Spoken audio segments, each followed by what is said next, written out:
Սրբազան քննարկմանը տարբեր արձանագրումներ, տարբեր հայտարարություններ հնչեց, դուք ինչ եք կարծում, ինչ կտա նման քննարկումները, կամ արդյոք սա նշանակում է, որ եկեղեցին իշխանության կազմակերպված այս ամեն ինչի ֆոնին աջակցություն ունի տարբեր, այսպես հասարակության տարբեր խմբերի եւ մասնագետների։ Գիտեք, եկեղեցու նկատմամբ իշխանությունների ոտնձգությունը հակաեկեղեցական արշավի առաջին անգամը չէ, որ տեղի է ունենում, բայց կարծում եմ, որ նմանօրինակ գործողությունները այլևս հատել են խելամտության բոլոր սահմանները եւ առողջ բանավեճի ըստ էության հնարավորությունը սպառված է եւ կարծում եմ խիստ անհրաժեշտ է եւ գնահատելի է, որ իրավաբանները նախաձեռնել են այդ բոլոր գործողություններին իրավական գնահատական տալ։ Առերևույթ ոչ իբրև մասնագետներ, մենք էլ որպես սովորական մարդիկ այդ գործողությունները գնահատում ենք ուղղակի հանցավոր, սանձարձակ, անթույլատրելի, հանրությանը պառակտող, մարդկանց նկատմամբ վիրավորանք պարունակող, մարդկանց համբավի հեղինակության նկատմամբ ուղղակի ոտնձգություն կատարող ոչ այդպիսի հարց գոյություն չունի։ Ակնհայտ անհեթեթությունների համար դատի չի տալիս վեհապարը այդպիսի մոտեցումներ չունի եւ եկեղեցին առհասարակ նման մոտեցումներ չի ողջունում։ Սրբազան իսկ որ ասում եք հատել է կարմիր Սրբազան հայր եկեղեցին պատրաստ է այն ամենին ինչ ակնկալում է ժողովուրդը, նշվում է, որ Նիկոլ Փաշինյանը աղանդավորների խումբ է ձևավորելու եւ եկեղեցու դեմ գրոհ է լինելու։ Եկեղեցին այդ դեպքում, երբ որ փորձեն գրոհել Մայրաթոռը, ինչի է պատրաստ, ինչ է անելու։ Գոյություն ունեն իրավական գործիքակազմեր։ Իհարկե, ես հույս ունեմ, որ նման անխոհեմ քայլեր չեն կատարվի, որովհետեւ դա ռիսկ է պարունակում իր մեջ կոնկրետ որոշակի բախումների, ֆիզիկական բախումների, հույս ունեմ, որ այդպիսի քայլ չեն անի, բայց փառք Աստծո կան իրավական գործիքակազմեր, ցավում եմ, որ պիտի նաև այդ անպտուղ գործողությունների մեջ ներքաշվենք, բայց կան գործիքակազմեր, որոնք ամբողջապես կկիրառվեն։ Իսկ կուսակրոնության ուխտը խախտելու հարցի վերաբերյալ, որ եկեղեցականներն ասում են, որ սա պետք է քննարկվի եկեղեցու ներսում, այսինքն կա նման բան, որ պիտի քննարկվի, թե չկա։ Այսօրվա Հայաստանում ստեղծված կացության պատճառը բացարձակապես կուսակրոնության ուխտի խախտումը չէ։ Բոլոր նրանք, ովքեր որ շեշտադրում են կատարում կուսակրոնության ուխտի կատարման խախտումների վերաբերյալ, պետք է մեկընդմիշտ հիշեն։ Հայաստանում գոյություն ունեն ծանր լրջագույն մարտահրավերներ եւ բացարձակապես կուսակրոնության ուխտի հետ առնչված խնդիրը դրա հետ չի առնչվում։ Ուրեմն զուր տեղը թող որոշ մարդիկ եկեղեցական բարեփոխիչի պատմության չհակնեն, կլինեն դրանք բարձրաստիճան պաշտոնյաներ կամ սովորական քաղաքացիներ։ Մենք տեսանք, թե 18 թվականին երկիրը բարեփոխելու իրենց ջանքերը ինչի հանգեցրեց։ Շատ շնորհակալ ենք եկեղեցին բարեփոխելու իրենց ցանկությունից։ Եթե նման բարեփոխիչներ մենք ունենանք եկեղեցում, ցավում եմ, որ այլևս բարեփոխելու ոչինչ չի մնալու։ Այդ բարեփոխիչները թող իրենց բարեփոխեն։ Սրբազան հայր, Փաշինյանը մի այսպիսի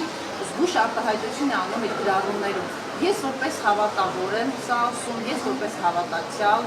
այսինքն նա հրաժարվում է ցույց տալ, որ որպես վարչապետ է կռիվ տալիս այդ ինստիտուտի դեմ, սա իրավաբանության մեջ մանիպուլյացիայի համար է, թե իսկապես նա հավատացյալ է եւ ընդհանրապես նրան եկեղեցում երբևէ տեսել եք, թե ոչ։ Ոչ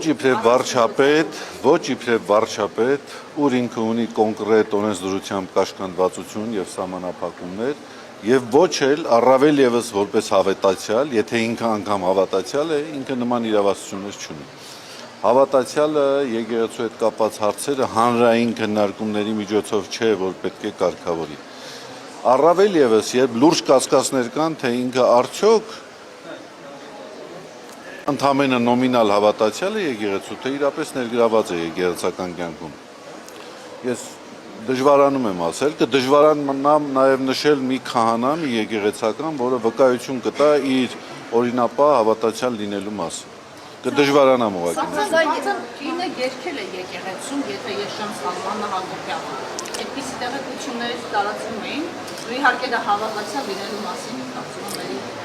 շատ համոզիչ փաստանք չէ։ Հիմա գիտեք, Վասակ Սյունին էլ եկեղեցական կյանքում ինչ որ ներգրավվածություն ժամանակին ունեցել է, բայց դա արդարացում չի կարող լինել նրա հետագա գործողությունների։ Որ ասում եք արդեն հատել են բոլոր գծերը եւ այլևս առողջ քննարկումների տեղ չեն թողել։ Ինչ է դա նշանակում։ Դա նշանակում է, որ այլևս առողջ բանավեճի տրամաբանություն գոյություն չունի, երբ որ բանավեճը վերածվում է, երբ որ խնդիրների քննարկումը վերածվում է անձնական վիրավորանքների, բուն խնդրի հետ չառնչվող նյութերի արձարծումների, նշանակում է առողջ բանավեճի որևէ դաշտ գոյություն չունի։ Ինչ է նշանակում մարդկանց անձնական կյանքի վերաբերյալ դիտարկումներ անել։ Անկախ դրանից դրանք ճիշտ են կամ սուտ են։ Ըստ էության մարդկանց անձնական կյանքում տեղ գտած այդպիսի թերություններն են այսօր երկրի առջև ծառացած հիմնախնդիրների պատճառը։ Ես քիչ առաջ ասացի, մենք Արցախը ասածը ճշմարտությունն է։ Ոչ, ես ասում եմ անկախ դրանից դա ճիշտ է թե սուտ է, նման իրավասություն ոչ ոք չունի։ Կուսակրոնը եւս որպես անձ օգտվում է իր անձնական տեղեկատվության պաշտպանության իրավունքից։ Եթե մենք չենք արձագանքում, դա չի նշանակում, որ ճիշտ է։ Իհարկե ճիշտ չէ, դա սուտ է։ Անհեթեթություն է։ Դուք կարծում եք, դուք չեք այն հաջորդ թիրախը, որի մասին այսպես տողատակերով ակնարկում է, որ այս սրբազանների եւս, որովհետեւ Գիտեք ինչ, լինել թիրախ մի իշխանության, որը երկիրը հասցրել է կործանման, դա միայն պատիվ է բերում որևէ անձի։ Ես կարծում եմ բոլոր այն անձերը, ովքեր այս իշխանության ընթացքում թիրախ չեն եղել, գալու է ժամանակ եւ մեծապես ափսոսելու են։ Որովհետև ամեն դեպքում մեկնաբան եք, հա, ձեր նորվա ասածը, որ տարընթերցումներ չլինի, որ ասացիք դա սուտ է, ինչին էր վերաբերում։ Չեմ հիշում, ինչի մասին հարցրեցիք, ասեցի։ Սրբազան հայտ։ Գիտեք ինչ, այդ թեմային դուք նորից ես ինչ որ խոսում եմ, ես փորձում եմ բացատրել, որ պետք չի տրվել այդ սադրանքներին, այդ օրակարգերին։ Դուք նորից պտտվում եք նույն հարցին գալիս եք։ Եղբայր, ինչ կապ ունի այդ հարցը այսօրվա մեր իրականության հետ։ Ես թեքվեմ ձեր դուք ամուսնացած եք, հիմա ես կարող եմ ձեր սեռական կողմնորոշման մասին հարցեր ուղղել ձեզ։ Կոռեկտ է դա։ Բայց ես սեռական կողմնորոշման հարցեր տալիս եմ։ Չէ, ես կարող եմ այդպեսի, դա անձնական բնույթի հարց է։ Անձնական բնույթի հարցերը անկախ նրանից ով է բարձրացրել, չի կարելի տալ։ Եվ չի կարելի կրկնել, եթե մի հիմար մի բան ասել է, չպետք է դառնալ երկրորդ հիմարը կրկնել այդ հիմարությունը։ Սրբազան հայտ։ Եկեղեցում համոզմունք կա, որ այս process-ում ամեն դեպքում իշխանությունը հաջողության չի հասնի։ Գիտեք, ես չեմ կարող մարգարեություններ անել, բայց դրա համար բավարար է ընթերցել եկեղեցու պատմությունը եւ այն բոլոր մարդկանց պատմությունը, որոնք որ հակառակվել են եկեղեցու հետ։ Իսկ նպատակը ո՞րն է այնուամենայնիվ ձեր կարծիքով։ Դուք եպիսկոպոսած դասով բնականաբար հանդիպումներ, քննարկումներ ունեցել եք։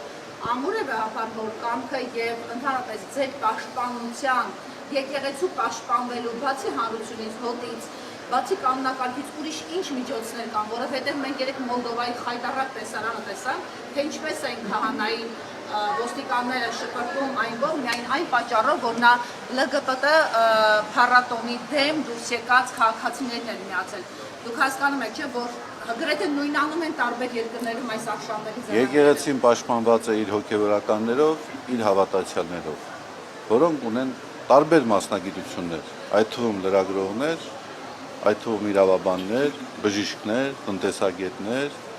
հասարակական քաղաքական գործիչներ։ Վերլուծել եք նպատակը ո՞րն է իշխանության, լավ, ինչ են ուզում հասնել։ Չգիտեմ, ես ընդհանրապես իրենց արածների մեջ որոշակի տրամաբանություն չեմ տեսնում։ Ակնհայտ է, որ ձախողումներ են լինում դրանց հետևանքում։ Բայց տրամաբանությունը, նպատակը ինչը չեմ կարողանում ասել։ Փաշինյանն ասում է, Այս ստատուսներ չի գրում։ Մի վախեցել է, հետ է կանգնել։ Մի այսպեսի հարց, Սրբազան հայտ։ Հա, չգիտեմ։ Մի այսպիսի հարց Սրբազան հայ Նիկոլ Փաշինյանը իր գրառումներում վերջին հատկապես գրառումներում անդադ շեշտում է, որ պետք է կաթողիկոսական նոր ընտրություններ լինեն եւ ասում է, որ պետք է գործուն Ինքը չի որոշում դա։ Գոյություն ունի ազգային եկեղեցական ժողով, եկեղեցական բարձրագույն մարմիններ, իրենք են որոշում։ Նոր քիչ առաջ ասացի, ոչ վարչապետի իբրև, ոչ էլ իբրև եկեղեցու հավատացյալ, եթե անգամ ինքը հավատացյալ է, որի վերաբերյալ ես լուրջ կասկածներ ունեմ, ինքը նման իրավասություն չունի։ Վերջին օրերին տարածք է առաջացրել հայրասողերի գրառումը Արայիկ Հարությունյանի մասին, նշել էր, որ այդ ԿՊԱ-կանի հանդեպ ինքը հարգանք ունի։ Եկեղեցում շատ են այդպիսիները, ովքեր ԿՊԱ-կանների նկատմամբ հարգանք ունեն։ Խնդրում եմ դա որպես սարկազմ ընկալել։ Իսկ եկեղեցու օրակարգում էլ չկա բեհապարի փոփոխության, նոր կաթողիկոսի ընտրության հարցը։ Հիմա ես պիտի պատասխանեմ այդ հարցին։ Իհարկե չկա։ Իրենք են այդ հարցը ձեզ իրենց գրառումներով, Իրենք նման պահանջ են ձևակերպում մեր օրակարգում, եթե կա ամենայն հայոց կաթողիկոս գործող, նման պահանջ չի կարող լինել։ Այսինքն Նիկոլ Փաշինյանը քաստինգ էր հրավիրել, ցանկանում էին վեհապարին փոխել, բայց կարծես ժողովուրդը չհավաքվեց։ Ինքը քաստինգներ կարող է կազմակերպել, բայց բոլորովին այլ ոլորտում։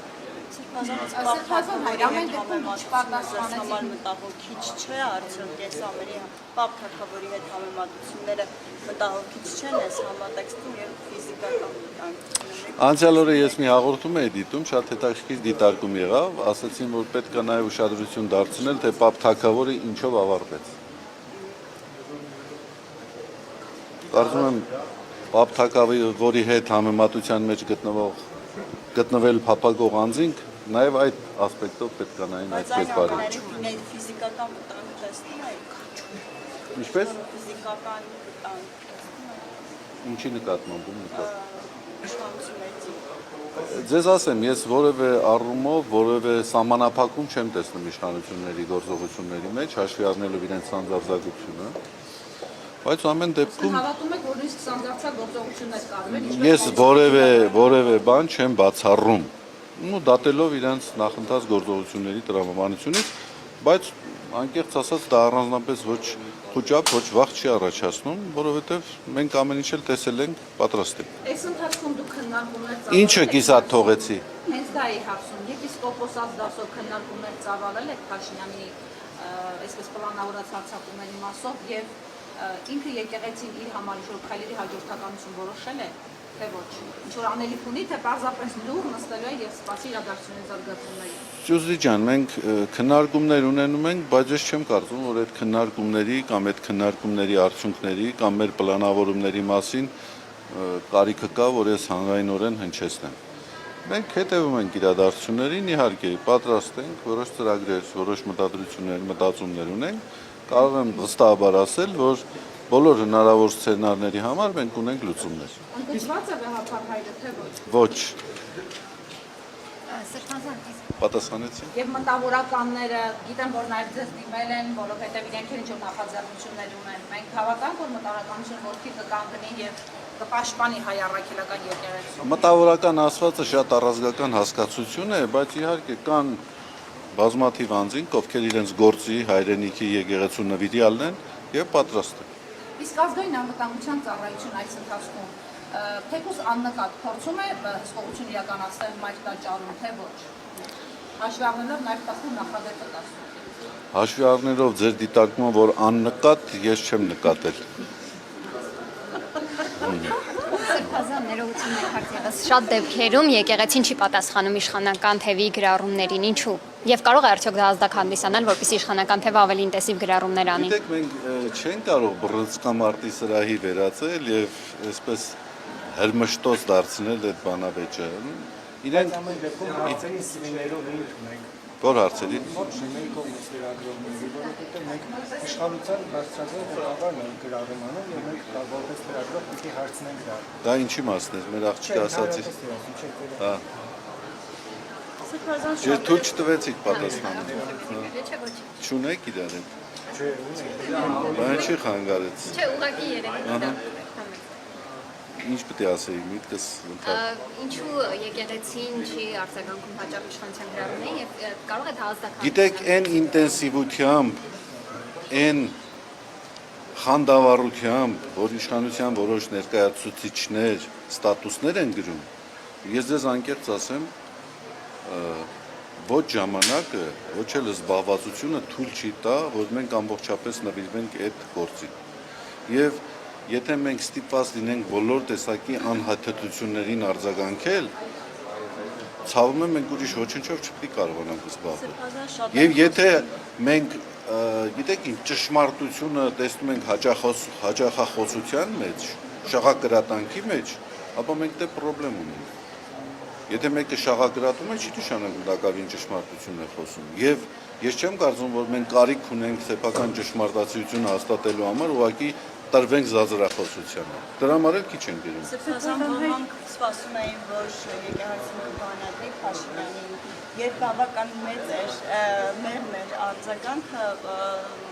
Դուք ուզում եք որ բանալի։ Ես դիրքորոշում եմ ուզում ձեր։ Իսկ դուք ուզում եք։ Անկեղծ ասած այո։ Մի բան է։ Այս հարցը եւս կնարգի։ Սրբազան մի հարց է, դուք ասացիք ձեր կարծիքով ինչու է լռում այս 3 օրը, ինչ է։ Ով։ Նիկոլ Փաշինյանը գրառումները ինչով է պայմանավորված, արդյոք այս տարածաշրջանային խնդիրներն են, թե ինչ-որ մարտավարություն, եթե փորձեք։ Ես իր հոգեբանը չեմ, չգիտեմ, պետք է մարդ փնտրեք, իրենից իրազեկված աղբյուր գտնեք, իրենից